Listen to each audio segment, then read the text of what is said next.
Lindsay from the Live-In Kitchen, and today I'm going to share with you some of my favorite vegetarian side dish recipes to serve at your Thanksgiving dinner. I love these recipes any time of year, but they're extra special for Thanksgiving. They have those warm, savory flavors that we all love. If you're looking for a mashed potato recipe, I have a whole separate video about that, so go check that out. I'll link that up above here and down below. If you try one of these recipes, I hope you'll leave a comment to let me know what you think, and hit subscribe so you never miss another video from me. Let's dive into those recipes. First up, we have vegan gravy. It starts with vegan butter, and we're going to cook some onions and mushrooms until soft. Then you're going to add some flour and stir that up, let it cook for a minute. It's going to form a roux.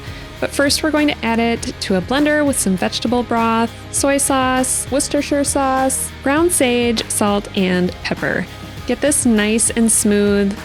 You can always pass it through a sieve if you want, but pour it back into your pot and we're going to let it come to a simmer and get nice and thick. You could pass it through a sieve again at this point if you prefer. Serve it over mashed potatoes. It is so delicious. Next, we have oven roasted carrots with thyme. This is a super simple side dish. I'm using multicolored carrots, but you can use any carrots you have. I cut them in half so they cook evenly and add some olive oil. Mix that around with your hands to get them fully coated in the oil and make sure they're spread out nice and evenly again. I'm also adding fresh thyme and of course salt and pepper. If you wanted to use dried thyme instead, I would just use about 1/3 as much. You don't need as much dry spice as you do fresh spice. And this just has a quick bake and it's ready to go. I like topping this with a little honey, but they're also great on their own.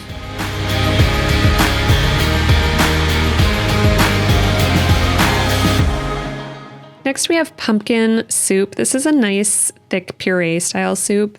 You're going to start by cooking onions and garlic in olive oil. Then we're going to add cinnamon, nutmeg, smoked paprika, salt, and pepper. I'm using canned pumpkin. You could make your own pumpkin puree if you prefer. And I'm adding vegetable stock. Give this a good stir, get that pumpkin all mixed in there. And you're gonna let this simmer for a little while. I'm using an immersion blender to get it nice and smooth, but you could use a regular blender if you prefer. Once that's all blended up, add some pure maple syrup and coconut milk for creaminess. If you prefer a thinner soup, just add more vegetable stock. I like to top this with some pepitas and crushed red pepper flakes for spice. This makes a great side dish or easy lunch while you're waiting for your Thanksgiving dinner. This cranberry sauce is actually made with dried cranberries, and it is so easy to put together. It starts with dried cranberries, cranberry juice, granulated sugar, some brown sugar, orange zest, salt, and orange juice. Give that a good stir, and you're going to bring that to a bubble. While that's cooking, mix up some cornstarch and water to make a slurry, and this is what's going to help thicken it up into more of a sauce. Stir that in and let it cook a few more minutes until nice and thick, and you're ready to serve. I like to serve it topped with a little extra orange zest, and it's great warm, room temperature, or even cold. I actually enjoy putting this on a cream cheese bagel or serving it alongside a savory dinner like Thanksgiving dinner. It really has a lot of tasty uses.